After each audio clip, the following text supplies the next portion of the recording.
welcome to another edition of the Paranormal Zone. I'm your co-host, Tom Spitalere. Bob is out tonight on assignment.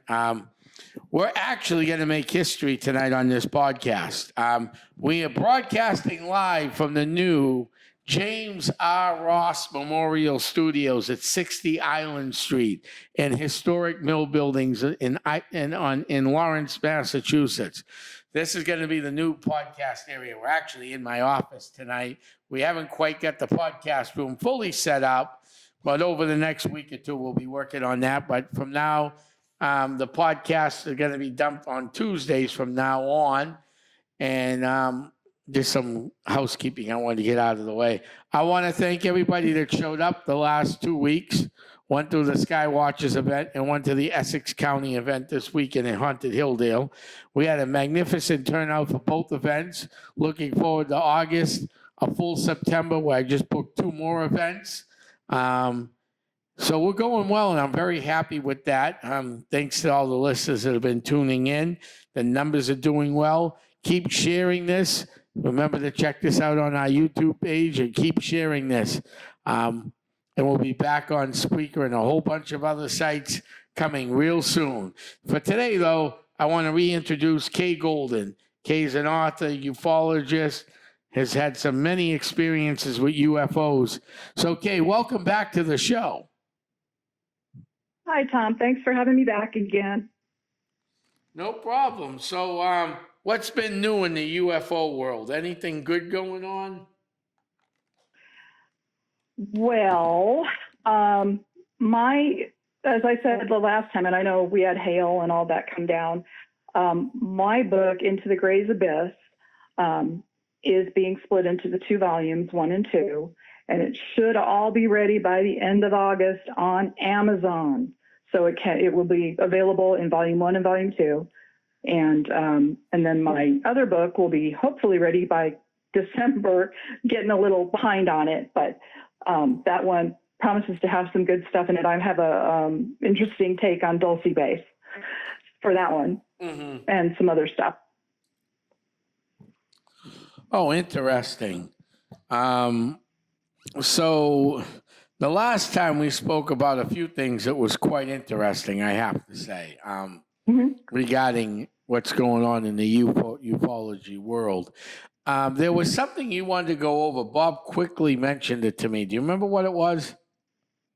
Yeah. So it was, the morning of after for your listeners, that Diamond Bar encounter in Southern California in 2017, where I, kind of pretty much leapt out of the bed, was still shaking and crying and really upset, and went downstairs and turned all the lights on downstairs.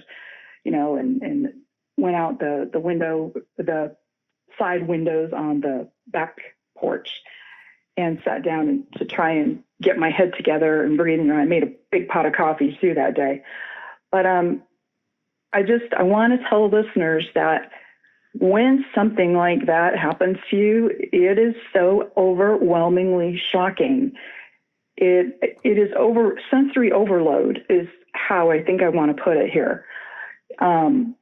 You just can't believe what has happened to you, and you have to try to come to grips with it.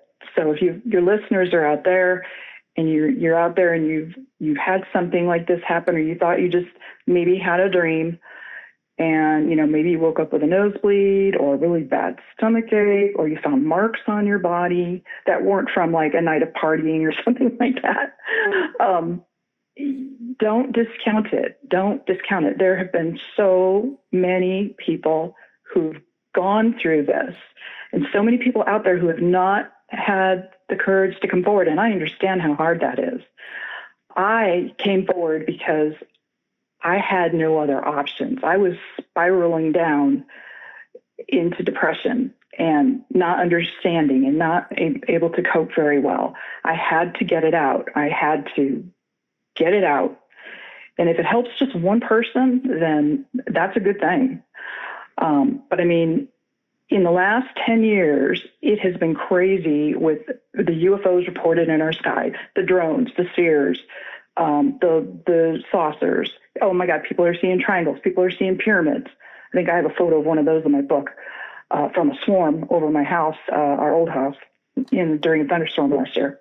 But I mean, all of this stuff it keeps ramping up and ramping up. So I think the abductions are also ramping up. So why that is, I'm not entirely certain. I mean, I have my own theories, but I'm going to leave them kind of in my books for now.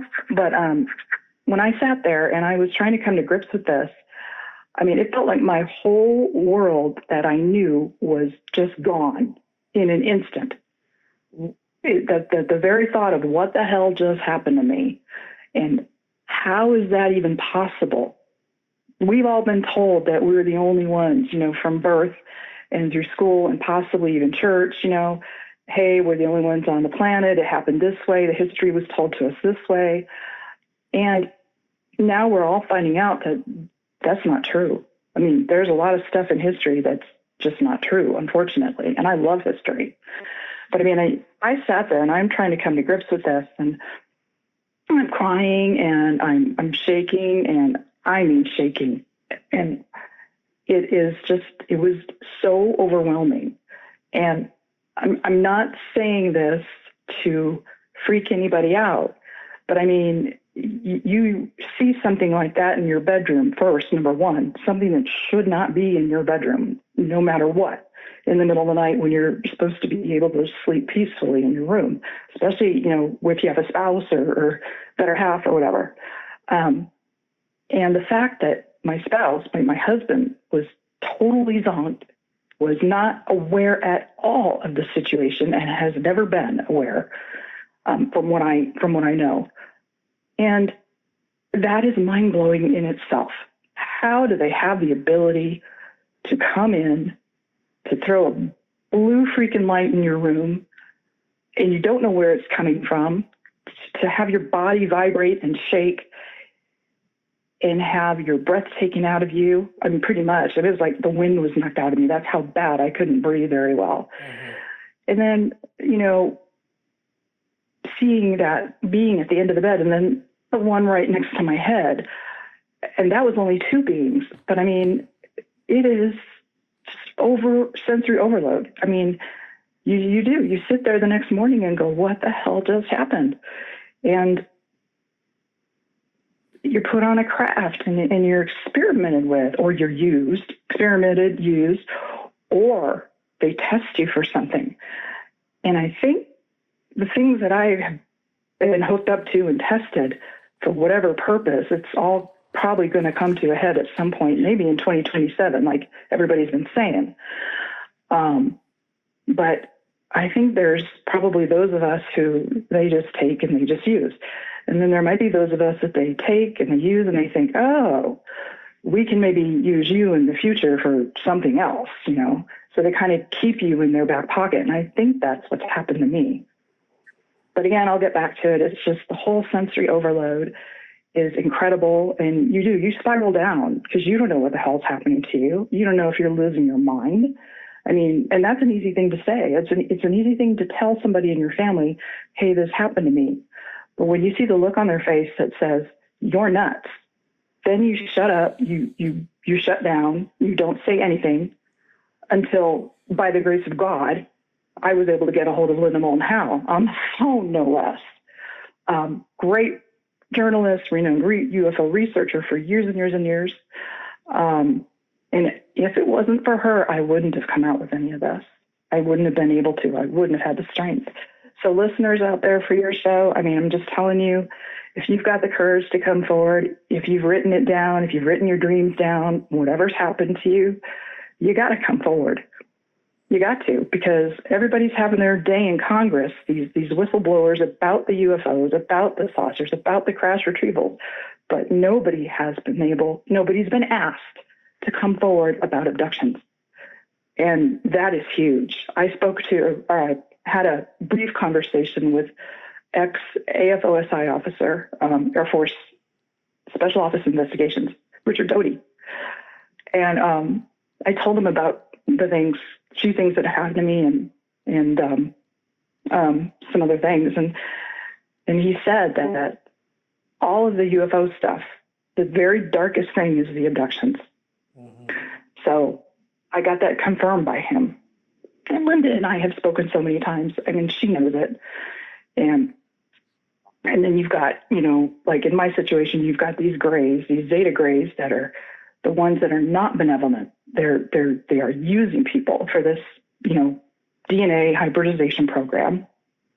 And it's really hard to wrap your head around, especially if you've been in church. Now, I haven't. Like I said before, I'm not deeply religious. But if you have been to church and you've done all that and you were sort of brought up that way and you bring up your whole family that way, then having something like this happen to you is really, really like tossing the apples out of your whole cart of life and starting all over. And it really messes with your belief system as well as your head. So I wanted to just tell the listeners that much. It come forward. If you've got anybody you can talk to or can't talk to, you just come forward for your own sanity. That's the best advice I can give anybody. Oh, and so there was one other thing I was going to touch on besides that, and that was the supposed contact when I was a child. I know that there was something in the bedroom when I was 1.5 years old, very dark. It was a moonlit room. Apparently I had pink walls. I didn't know that. I was laying on it might have been a crib, I'm not sure. I think it was a crib. When I saw it being there, that was the time. Why it being in the room when I was only 1.5 years old is something I had to put towards my brothers and sisters. And when my one brother finally told me that we had to crash land in a field after a small family vacation to Branson, Missouri to go fishing, my father borrowed an airplane from somebody else because it was bigger. We had our own, but he borrowed a bigger airplane. We flew from, and I'm 6 months old on my mom's lap, flew from, northern Illinois down to Branson, Missouri. We watched a play on a stage that I do remember where the stage caught fire. Amazing that I can remember something like that from 6 months old. And then the trip back, there was a really bad thunderstorm, and my elder brother told me that it was bad. It was a really bad thunderstorm. The plane was low on fuel. There were lightning flashes. He said there was some orange flashes. And then they had to ditch the plane, or we didn't. My dad had to bring it down. And he was looking for a farmer's field to crash land in. And as we were coming down, and I can't remember if I explained this last time or not, the plane hit something. When the plane was on the ground, I asked my brother this just a couple of years ago as I was writing this chapter in the book, did anybody have missing time? Was there any, everybody sick or people just confused or anything like that? My brother couldn't remember any of that details after the plane hit the ground with me and my mom and my brother and my dad and my aunt and uncle were in there, and I think a friend of my dad's was in there too, with a lot of fish. But we hit something, and when it came to be that whatever the plane hit tore the rudder off almost completely on the back of the plane. And I don't have pictures of that, unfortunately. My brother said he doesn't remember any pictures being taken. And at that time, there was no insurance, so my parents had to pay for that repair. But I thought that was something to tell everybody that maybe there was something there that we hit that we normally probably wouldn't be there. And that's why the plane had to be brought down, crash landing in the farmer's field in northern Illinois or central Illinois. And why contact started with me. It's just a theory. I don't know for certain. But that's what I wanted to explain.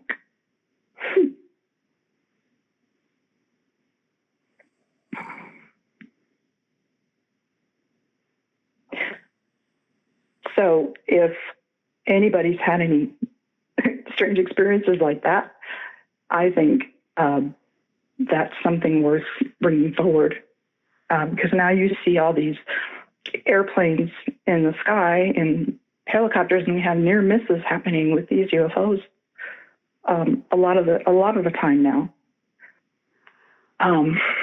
It's just it's kind of crazy how all of this is happening, and for me, the the shock of this from 2017 is just something I'm never going to get over. I'll never get over it. I can handle things right now, but I will never get over the fact that this stuff has happened. You can't. You just can't. No. So your listeners out there, just come forward. I think the more we get to come forward, the better we're gonna be. Yeah. To be honest with you,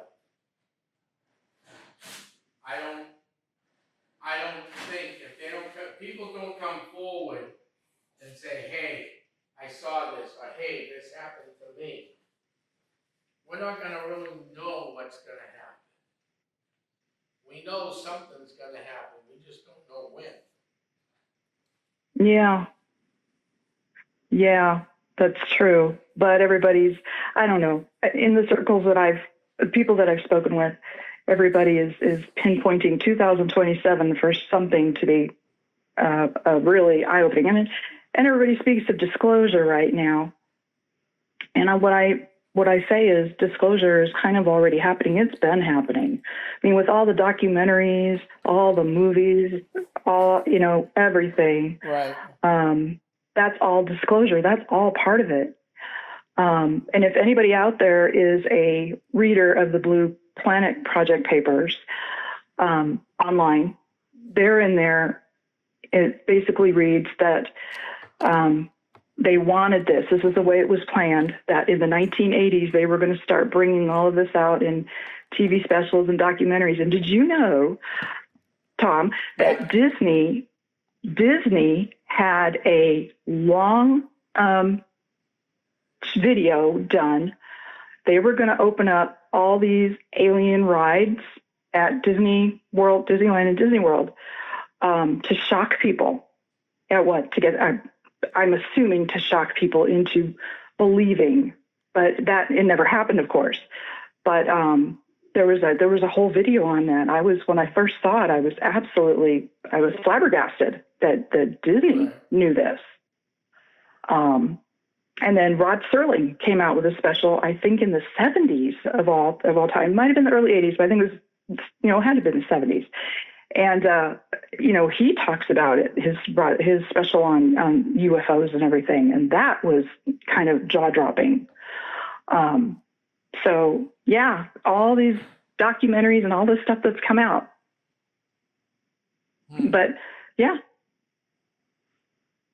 Very interesting, isn't it? Yeah. I must say. Well, yeah.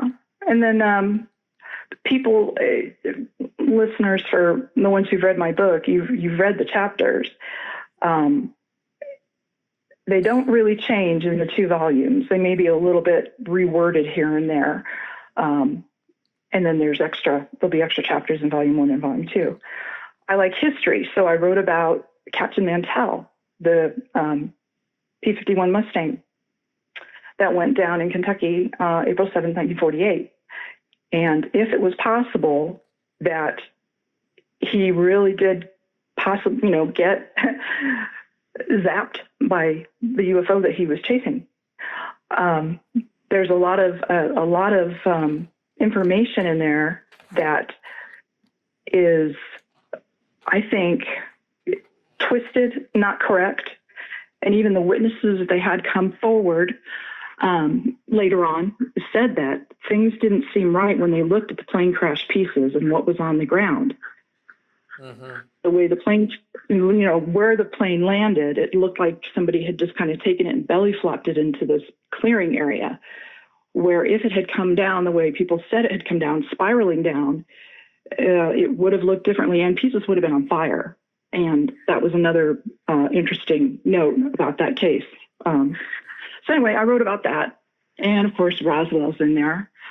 And then in volume 2 that I'm working on currently right now with the publisher, I have the chapter about, what is it? Oh, Into the Purple Vortex or Into the Vortex. And that's the one where I was in the master bedroom in our old house. And it was, I think it was a July night. And I was shocked by hearing, feeling the vibration, and then waking up, sitting up in bed, and seeing a gray right there in the bedroom, half in and half out of this portal or vortex that was swirling where our master bedroom bedroom window should have been. And of course, ultimately, you go into the vortex. It felt like nothing, just went right through it, and we went somewhere else. And it was huge. This room was totally white. And I had to be on this weird four-arm table. Yeah. And that's when some procedures were done to me. They hooked up small wires to the back of my head. And yes, I still have those little marks in the back of my head. Look like 2 white wires and 2 copper wires. And I'm on that bed, and they're turning me, and it turns, and it makes a horrible noise. That was the most memorable part of this, was the noise. It was the clanking sound when the table turned, and the very high-pitched grrr, high-pitched grrr from the machine itself when it was on. So it was very nerve-wracking. And then it felt like I was being barbecued on a spit as that thing was turning around. But every time it turned left, and there were 2 other people on 2 of the other beds of this machine. So when I was able to look through the vortex, I could look right through that vortex. It was still there the whole time, and see right into our master bedroom. I could see it. It was totally freaky. And then the 2 people that were on those tables, there was a woman with brown hair, a woman, she might have been a teenager for all I know. And then an older man was on one of the tables, and he sounded terrible. And the way, if they were hooked up the way I was hooked up, whatever I was being tested for, that's when I saw that humped over being across the room, probably 20, 25 feet away, as I'm looking straight down through my toes as I'm on the table. And when I'm facing up and I can see it, it had some sort of flat screen type of control. Not knobs, but just flat screen, kind of clear, a touch screen, maybe is the best way to put it. But the being was cloaked. All I could see were these, like jointed arms, like an insect has, like a praying mantis. So in my mind, I'm thinking that is the mantid being that I do see and I do meet on the larger craft. But this mantid never turns around and looks at any of us. It's just totally focused on whatever is going on that screen, which is something from whatever is happening with the table and the 3 of us that are on that weird four-arm table that's going around. And it wasn't a short machine. I mean, like I said, the room was white, had a really tall ceiling, I don't know, 30 feet high probably. And the machine was dark blackish or dark gray metal, really tall, almost, not quite, but a big rectangle. But then it had that circle on it in the front, and probably very heavy machine. And it had the 4 arms coming out, and the arms were probably pretty long. I'd say they're probably about 7 feet long, and the tables themselves were about 6 feet long. Mm-hmm. So they were long enough for human beings to be put on. But I mean, I thought about it after all of this. I thought that was kind of weird, low tech for beings that are supposed to have this really advanced technology. I don't know if anybody else has an opinion out there about that, but I put a picture of it, I drew it, and I had the illustrator for the original publisher illustrator do that for me. And it doesn't look quite like it did when it happened, but that was terrifying. And just having that testing going on, which is, I think, is what they were doing, testing us for, impact, maybe, heat, I don't know what the wires were for, but the noise itself and then the turning of the table, I mean, it made me feel really nauseous, which is probably why that poor guy was moaning so badly, the older gentleman on the other table. And I mean, this is stuff that has happened to me, is still happening to me, even in the new place now. I told Rob the other night I was taken again. I haven't figured this out yet, what really happened, so I'm working on that. But it did involve outside, and it involved big rocks. That's all I know right now. So I will meditate and try to get to the bottom of that one, and then that one will go in the new book later. But that happened just the other night. And it doesn't matter. I mean, it's still terrifying because you're still taken from your home. You're taken away. You shouldn't be kidnapped from your house by beings that you don't know, otherworldly beings and aliens, grays, reptilians, whatever they are that's doing it. And in my case, it is the Zeta Grays. You know, they just hit me with whatever it is they're hitting me with, and the vibration goes from my head straight through my body. It's nerve-wracking. Sometimes it's really violent, like my limbs feel like they're being not just stabbed, but torn off my body as it's happening. And then I'm just kind of broken down into small, tiny, it's like Star Trek. Like I said, almost like the Enterprise's transporter pad type thing. And then I'm, reintegrated on the craft. But in this case, I was taken to a place, and it wasn't a room, but it had to be outdoors somewhere. And there were just really big boulders or rocks, and the ground was gray. And I don't know why. It wasn't green, it wasn't brown, it was gray. So like I said, I'm still trying to figure it out, but it doesn't matter. It's like every time something like this happens, I try to be very, common sense, brave, and stoic about it, because I have a feeling this is never going to end. And I wish it would, but I mean, it doesn't matter. If it keeps on happening, I've got to write it down. I've got to bring it out.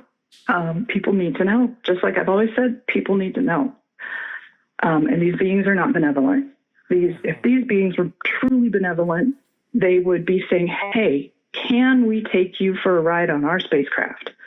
Not coming in the middle of the night and ripping you out of your bed and your sleep and your peace and your home to take you, experiment on you, and use you. So they are not benevolent. And I think that happens more than we think too, Kay. I've had my own issues. As you know, I run the Essex County Ghost Project. So I do paranormal, but I do Bigfoot and UFO stuff. And every so often I'll wake up like I've been ripped out of my bed. When I was younger, I put a few holes in the walls, You mentioned that last time, yeah. Fighting these things off. So I know and then finding no marks or anything on me, but the hole in the wall from the fist. I think it's real interesting. I think there's a lot more than we know that's out there, and that's why the UFO group is being formed at a larger level, same with the paranormal at the larger level, because we need to start tracking this, not just at what's going on here in the Merrimack Valley, but what else is going on we talk to people in Colorado, Florida, Georgia, Washington, and it's all the same thing.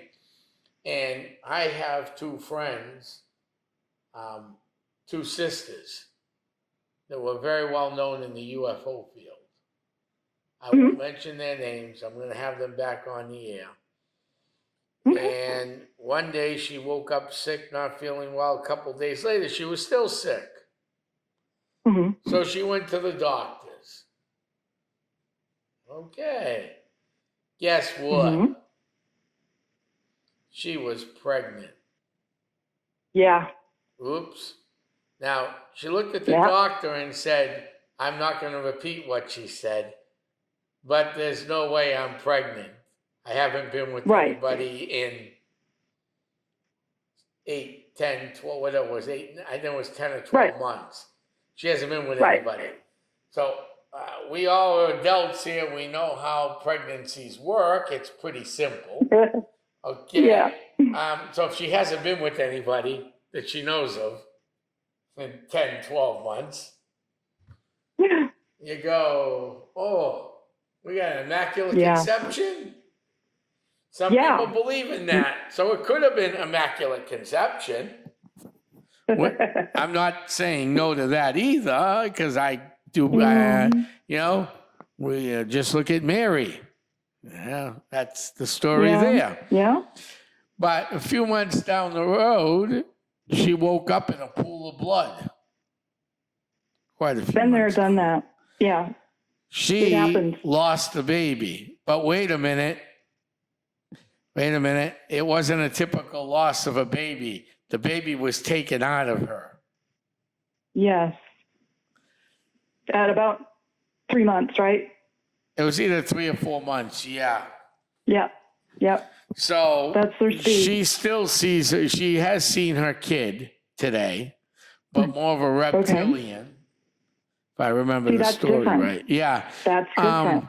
Yeah. You can check her story out. I will. In many places. Havel Community Access TV, I've had her on more than once, years and years and years ago. Probably the easiest one to find would be Monsters and Mysteries of America, the Bridgewater Triangle episode. Bridgewater Triangle. Yeah, and just watch the whole thing, and you'll know who they are as soon as they pop on. Right. In fact, she was originally abducted in Ohio, and then the father moved to a military base down in the Bridgewater Triangle, near the Bridgewater Triangle on the Cape, though. God, and she was taken, and she was taken again in the haunted Bridgewater Triangle. I will have to look at her story. That's very intriguing. But yes, I think that happens more than I knew it happened. I think it happens pretty regularly. Mm-hmm. And I have some theories and I have some thoughts on it, of course. That's all in my books. But I experienced, and this, I didn't start thinking about it. I mean, I have thought about it, but it would be, it's in the book. It'll be in volume 2, but I'll just briefly touch on it. So military, right? We always kind of talk about how this stuff revolves around military bases. And Correct. My dad was not military, but of course, you know, I told you he worked at White Sands twice. And I had some strange things. I won't go into that yet. That's in the book too. Strange things occur.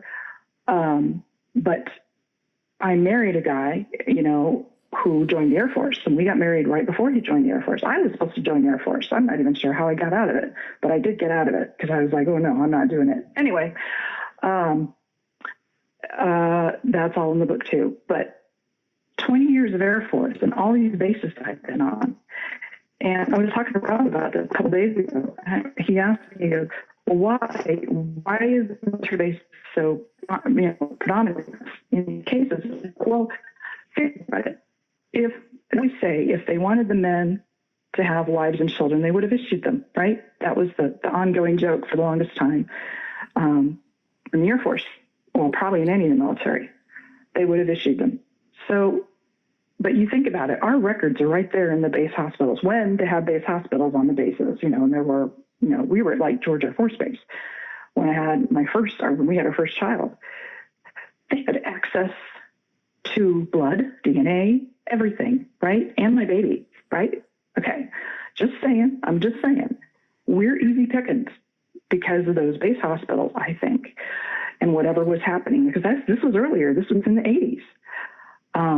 And I think things were starting to go into a bit of high gear with the whole gray hybridization program thing. I mean, I have my theories. If, just for example, you know, in the 1960s, maybe the first couple of hybrid children were, you know, that happened, the pregnancies and all that, you got to think about how long does it take? Because I don't know. How long does it take for them to mature? Where do they actually mature them? I mean, it must be on some mothership or maybe another place. I don't know. But, and I've only seen the hybrids at certain ages. But if you think about that, how many generations of hybrids are there? I mean, I truly believe that we're not alone. We're obviously that the hybrids are here. I've talked to people on social media who claim they are hybrids. So I'm pretty much a believer in that, plus what I've seen on the crafts and all of that. But how many generations do you think there would be if it started, say, in the 1960s, maybe even the late 1950s, depending on how long it takes for them to mature and how long it takes for them to use that hybrid to mate with another human, however they do it, whether they take the ova, the sperm, or they have an actual screen image that, you know, causes the whole sexual thing, right? Right. What's your opinion on that, Tom? What? The opinion on...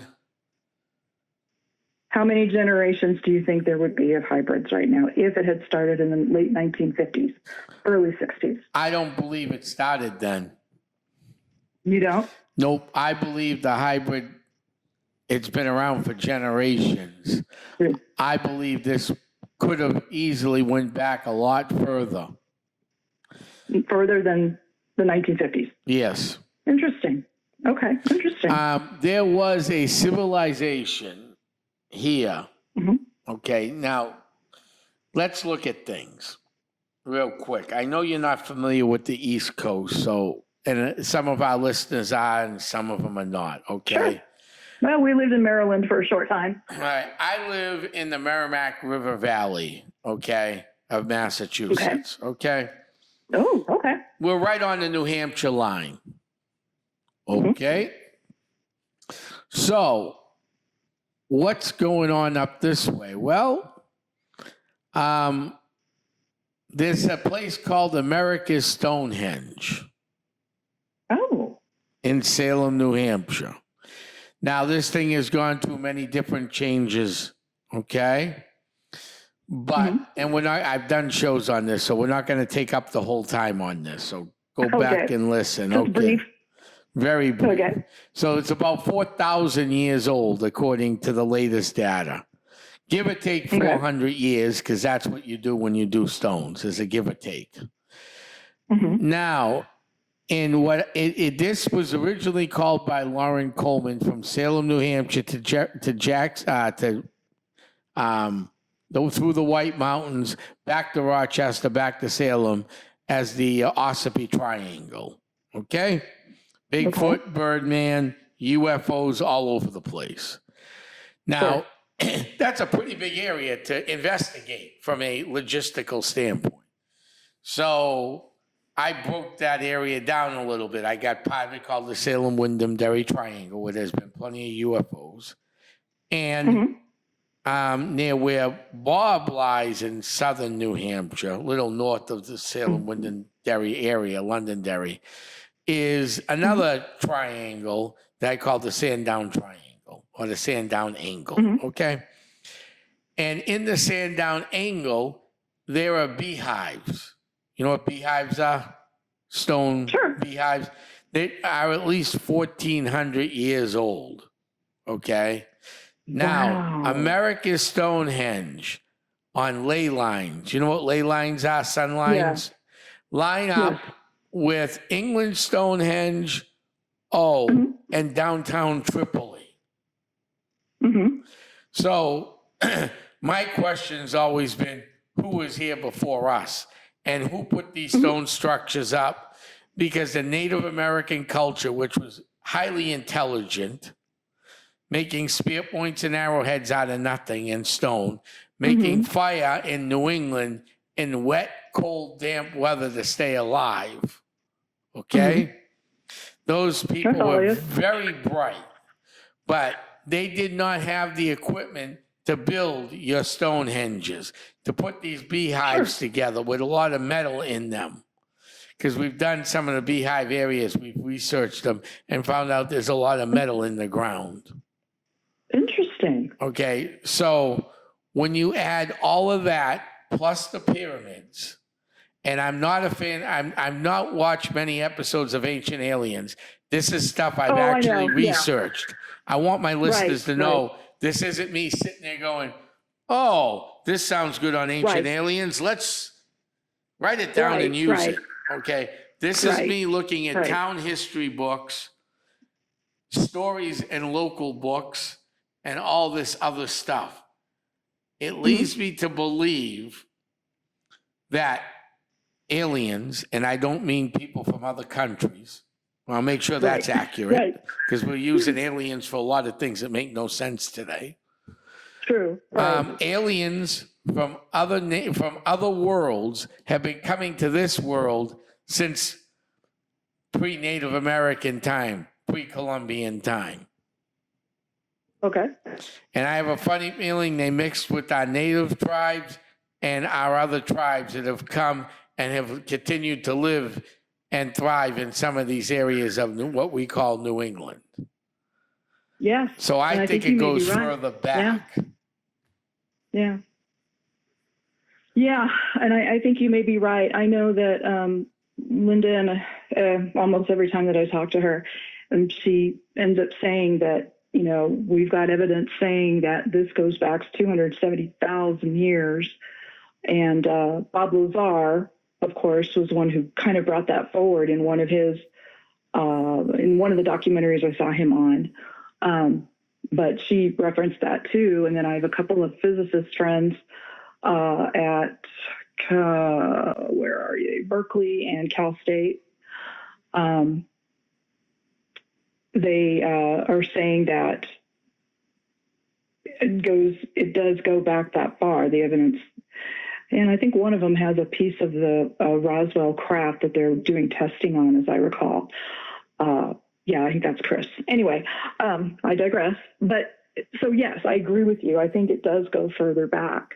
But I was just hypothesizing if it had started in the 60s and they were only, and you're talking, situations with reptilians, and there's other beings out there. Obviously, we know that now. Right. And you've got the good grays. I think you've got good grays. I think there are benevolent grays that actually just talk to people or come through channeling maybe, or lay with people on their beds and just maybe little kids and talk to them. But my experiences have been so horrible and dark. It's just the difference between night and day. But I mean, with that hybridization program that I know of, that I've seen the 3 hybrids on the craft, and I had to hold a hybrid tiny baby, if that's what you want to call it. And I was freaked out by it. And I have a very hard time going to that place where other people do go, saying that, that is their offspring, because yes, that is quite possible. It could have happened, but I just can't go that route yet for myself to admit it. I'm not ready to. Once you admit something like that, it becomes a lot harder for a lot of people. Yeah. And maybe even you, if you think something down the road could have happened to you, Well, I had the experiment. We were talking about military bases, and I said how easy it is for them to get to us. Maybe there's something in that great Griotti agreement from way back when. That was the treaty between the Greys and the covert powers that be, Majestic 12, whoever it was, in the 50s, that it was okay for them to go ahead and take people from military bases because they were easy pickings. And I'm just throwing that out there. I do not know this for certain, but it's just a theory. And that's why it happens so much around military bases. But so going back to that, to the whole hybrid thing, is I had a time when we were at, where were we? Vandenberg Air Force Base. So it would have been 1997, I think. We'd only been there a short time. We were actually there for 8 years. This is when we first got there. And I think it was February. And I just knew I was pregnant. And when you've had children, and I've had 3, you know when you know. I mean, you know when you're pregnant. So February, March, April, and was it April? I was so certain that I was pregnant, and trust me, I didn't want to be pregnant. We already had 3 kids, and in a military family, not making that much money and having 3 children, you don't want another child. You just don't, because that's crazy. But I actually went to the base BX and bought a little outfit thinking, oh, we're going to have a baby again. Oh my God. That's how sure I was. And told my husband, the kids, and the kids are kind of excited about it. And then 3 months later, I'm waking up, not necessarily pool of blood, but a lot of blood. And I tell my husband, of course, he's like, oh, that's not good. And I'm like, no, it's not. So I have to go to the gynecologist on base. And this was Vandenberg Air Force Base. And I went in and got looked at and all that. And she told me, there's nothing there that shows you were pregnant. Nothing. And I told her, I said, I've had 3 children. I know when I'm pregnant. I didn't have any menstruation for 3 months. That was the first time. And the second time it happened, I was in menopause in Diamond Bar, mind you. And it was after getting taken the first, second, third time. Same thing happened. Nothing for 3 months. I think it might have been close to 4 months. And then blood all over. And not only that, but in the car and my truck on the seat. So that was not good. I went to another doctor, same thing. No evidence of being pregnant. So one more time, right? COVID hits and all that. And I get that first shot. The first shot was Mcdermott. And that was okay. I think we all kind of succumbed. And then when the second shot, I had to get that second shot, that Pfizer shot. And I got it at Safeway up in the place we used to live. And no sooner than 2 days later, and I'm in menopause, right? Yeah. I'm in late 50s, menopause. 2 days later, I'm bleeding. I'm menstruating. And 6 months straight. 6 months. So that shot was no good. But after that, same thing happened. And I was taken and used again. And then so 3 months down the road, one more time, no, nothing. And then all of a sudden, boom, wake up, not pool of blood, but enough. And then soaking, like through the sheet at night and my truck seat. And that's happened 3 times. So that's why I cannot totally discount what I've seen on the crafts. But I just don't want to go there. I don't. So yes, and I think it happens. And I just say the military, the wives, and even the kids are easy pickings. My one daughter, I don't have a good relationship with our kids anymore. My son, yes, no problem. But our 2 daughters have alienated us. The one daughter, the youngest, I don't know what happened in 2016 to make her not like us anymore, but she cut us off. She cut my entire side of the family off and my husband's entire side of the family off. Just gone. So we've had no contact with her at all. But when she was younger and she was in elementary school, she used to get these horrible stomach aches and stay home from school, and I thought it was school, but she loved school. She was a straight A student.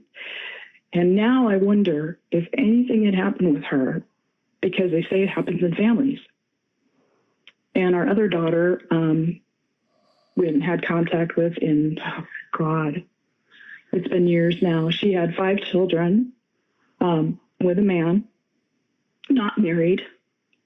And all 5 children, my grandchildren, are living with the other grandparents in southern, out in the south. So we don't get to see them, barely get to talk to them.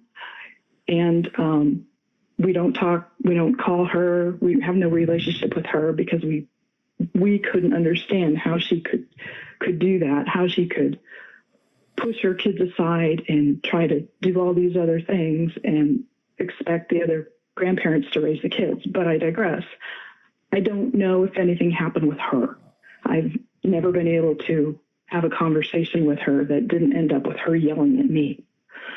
So I'll probably never know if those two daughters ever had any kind of experience like this. Mm-hmm. But it's nerve-wracking. That is nerve-wracking. Your sister going through that, oh my God, I feel for her. That's totally terrifying. It's totally terrifying. Right, and you're not going to know because you're not talking, which is sad. Right, right. And that's the other reason why we're doing what we're doing, so we can actually write this stuff down. See, you heard me earlier talk about when I was explaining New Hampshire, the Salem, Wyndham, Derry Triangle, and, you know, all these other angles. Yes. Those I just didn't create out of my brain. I just didn't look at a map and go, this is going to sound cool. Let's name this, and let's name this. Or the Canosa Triangle in Haverhill. I just, you know, I didn't go, oh, those are cool names. Let's just name these things because that's what we need to do. They got named because of the research that has been done in the area. The reports have been done in the area. And that's what's not going on in the UFO world. I just got word from somebody that MUFON doesn't always respond right away. I'm not bashing MUFON. This isn't about bashing anybody. Right. But if you're not watching, okay, anybody can go, oh, I saw a UFO in the sky. Sure. Great. Now let's report it. Okay, they report it. They go online. It's pretty easy to fill out. Doesn't take a genius. Even I can. Boom, done. Right. Where does it go after that? Just stays in a computer? Probably? Yeah. That's about it. Yeah. So obviously UFOs aren't like ghosts. So if you call me your house because your house is haunted, most likely the ghost is still going to be there. But if you call me and tell me you got an alien that comes visit you on an irregular basis, and we can't figure out when the alien is going to show up, bringing in a team to investigate that is very hard to do. Or if you saw a UFO in your backyard, by the time you picked up the phone and called me, even if I live 10 minutes from you, I'm not even going to, by the time I grab the camera and get to you, unless that UFO is traveling in my direction, guess what I'm not going to see? Oh, you're not going to UFO.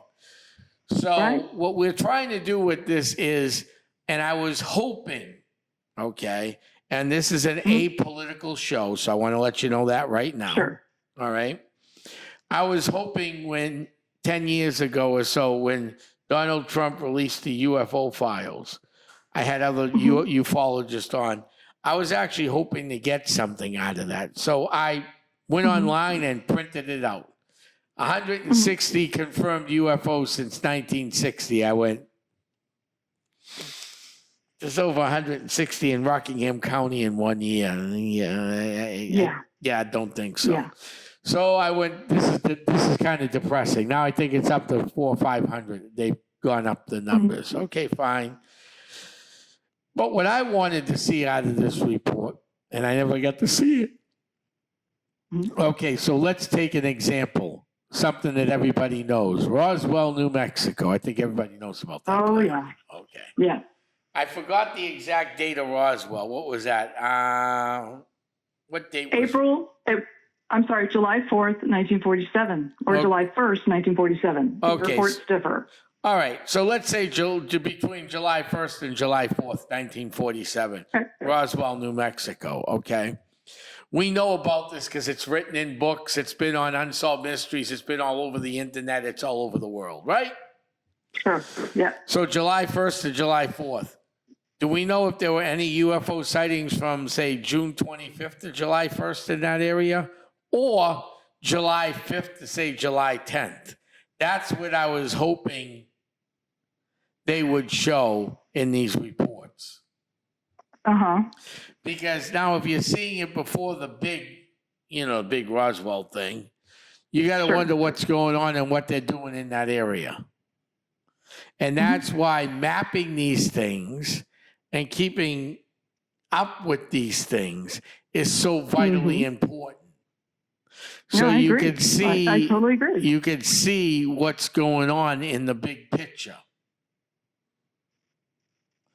And that's not what we're seeing when they released the UFO files. I went, wow, exciting. Nope. I read the thing and went, I felt dumber than I did before I read the report. And that was supposed to educate me. And of course, reading a government report with all the redactions isn't fun either. Oh, God. Yeah. Yeah. And they pretty much redacted everything. Well, that's the government for you anyhow. If you ever read the, oh God, the famous, we're going off of UFOs for a second, but that's all right.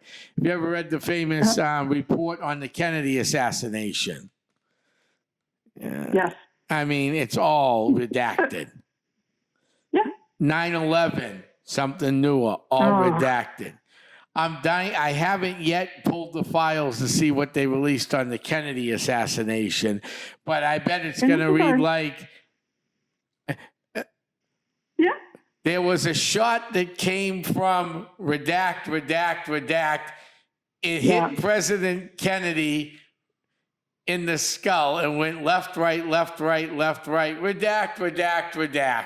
Redact that, right, yeah. I mean, and that's just, I haven't read it, so I'm just throwing that out as a sentence, as a... Right. Yeah, I get it. It's frustrating. It's old history. You would think that everybody would be able to know what this is. Why? Why did you cover this up? What's the big deal now after all these decades have gone by? But power and control, the covert powers that be, and people who want to still keep a lid on it, that it's related to the UFOs. And I know the theories of the Kennedy assassination. They didn't want one family to become too powerful was one. Right. The other argument was he was shutting down the mafia that helped him get the power, supposedly bring him the power. But I think it was more than that. I think it was NASA. And I think it had to do with NASA needing to come forward and say there's alien life form in other planets, and they didn't want to do that. I think Kennedy wanted to. I do get the impression that he did want to bring that forward. Yeah. Yeah. And I think the CIA, covert operations, DOD, and the rest of those clowns with all those special titles next to their names. Three-letter acronym names, yeah. Three-letter acronym names with the same guy in charge from 1954 all the way till today. You know, I mean, Special Forces is called in, and you got yourself a guy like, you know, some generic name. And then 30 years later, 40 years later, Special Forces is called in with the same generic name, and you go, man, I heard that name from my grandfather. He fought in World War II with this guy. Oh, God. Yeah. I mean, you know, you trade one in for another, and that's all you end up doing. But it's all the same names. Right. And it's just like the whole Project Blue Book, the Project Sign, Project Grudge. They were trying to make sure that UFOs were debunked. That was a given on that one. That was the Colorado the Condon report and all that. Right. But all those, and they kept on going. People thought everything was shut down and that they weren't investigating. And all this time, they were. Changing the name every couple of years when people got wind of something. And what I find interesting is whenever there's something bright and shiny in the news, it's funny how it drags everybody's attention away. Say like the drones in New Jersey. Well, I think we were talking about something all during that time. You know, it was Christmas or getting to be Christmas time last year, 2024, and everybody was talking about something in the news. Who might have been Epstein, I don't know. And then all of a sudden, all our attention is drawn towards these drones. And then all of a sudden that died down. And I'm sure it hasn't died down, but that it died down. And then all of a sudden our attention is drawn to the UFO Congress or Trump releasing the UFO information or, you know, whatever's going on in the news. I try not to watch it actually at all. But it just seems like there's something bright and shiny here that tries to draw our attention away from what we were trying to find out about Immaculate Constellation. That program about all of the ships that are up there, out there. So, yeah. No, I mean, It's it fun. is very interesting how they block things. Mm-hmm. You know, I mean, Yep. And then redact, like you said, redact. I mean, you do find the paper. and it doesn't make for great reading. No, it doesn't. Because I have the Kennedy report, I have the 9/11 report, and I also have the first two reports that I printed offline of the UFO stuff. And it's just, it is mind-boggling at best I of agree. what's going on here. Mind-boggling. I agree. If there's nothing there, and there's the other flip side of the coin here with UFOs and subject. If there is nothing there like they claim, why reject it? Why go through all that? It doesn't make any sense. So Lockheed built the TR-3B, and Lockheed did this or Lockheed did that. We know that the crafts have been taken, I'm going to say taken apart, however they do it, and it's back engineered, and they use that information to build something new and shiny over our skies that the U.S. Air Force is flying, or maybe even the Navy. I don't know if I believe the whole Tic Tac thing that Ross Coulthart brought forward, saying that all of a sudden those are made by Lockheed Martin. I just don't know if I buy that. Yeah, I'm not sure. I'm not sure. They'll probably say redacted. Right. I'm not sure I'm going to buy that yet either, to be honest with you. Yeah. But the MJ-12, you go online, you look, see, MJ-12, you look at the document and it has, what does it say? It says, not forgery, fake. I think it says fake down it. And I'm thinking, why would they do that? Why wouldn't they just put, something else like forgery across the top of it, or some other word? I don't know. It just didn't make any sense to me. So I do believe that the MJ-12 documents, or some group as such, sort of like MJ-12, was there. I do believe that Hoyt S. Vandenberg had a hand in it, and Hillenkotter had a hand in it, and a couple of the other ones too. Big head honchos. Yeah, no. And then you got this. I'm pretty serious that there were some major cover-ups that went on with this UFO stuff, and it's still today. I think it's sad. I think it's ridiculous. Yeah, and a lot of people feel that way. It's like me. It's been years and years. And Linda and I said, Linda's like, what did she say? She's 84 years old or something like that now. And I'm like, well, okay. But I go, you've been doing this for a long, long time. I go, and she said, I think she told me she has some really important documentation that she has, I think, hidden away. And I told her, I said, well, if it's that important, you need to bring it forward. And please do, because the rest of us are waiting for this information, and especially if it comes from her, because she's, world-renowned, great person, warm, good-hearted, and has been so active on the UFO abductee front for so long. Now, granted, she does take in a lot of different abductee stories. So it isn't just one mindset, like the Zeta Greys, it's the other Greys, it's the reptilians, it's the Nordics. So she has all these different eggs in her basket. Right. I don't even know how she can stay so organized and do it all. That blows my mind. But talking to her, like I said, we talked about the 270,000 years ago. She does have some really incredible information. She's talking about Antarctica now too. I think I caught her broadcast probably about a month ago, and she was talking about how Antarctica is, I'm assuming, home to these beings. I think they're reptilians. Don't quote me on that.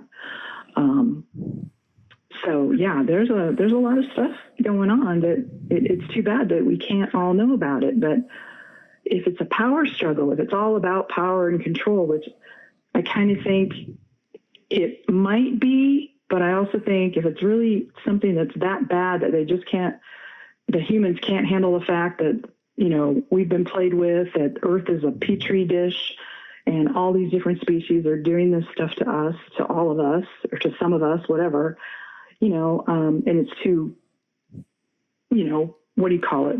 Worldview altering, Right. shocking to everybody, that we're going to go and, mass hysteria and kill each other and all that kind of stuff because we can't handle it. That doesn't make sense to me, that part. So, yeah, power and control probably, and energy. Right. Energy. Exactly. And that's what it comes down to. Well, Kay, we've come to an end of a great show. We're going to have you back on again. That flew thank by. you guys. No, Well, thank you Rob very could have much. been on. I know. Well, That would have been good. we'll have everything fixed. I don't know what's going on with one of the phones. Like I said, we're just now broadcasting from the brand new Lawrence Community Access TV studio, the James R. Ross Memorial Studios in historic Lawrence, Massachusetts, and one of the most beautiful mill buildings they have in the city. So, we're here now, and we'll be moving the rest of the stuff over in a week or two. So we'll be set up a lot differently coming. We're putting in state-of-the-art studio in as far as when it comes to this podcasting. So we're going to continue podcasting. We're going to have some more shows. We're going to have more people on like you that know what's going on out there and are well educated to educate our listeners that listen in all across the world, the universe, and the great pond called the Atlantic Ocean. So, Well, I'm glad to have been a part of the thank show you, tonight, Kay. making history in your new studio. Yes. Thank you very much. And we'll talk soon. I want to thank. All right. Well, thank you guys for Thank having you. me on. Yeah. Good night. I want to thank all my Good night. listeners for tuning in tonight. Kay was a great guest tonight. Sorry about the technical difficulties with Bob, but Bob will be back. We're all excited in the brand new studios.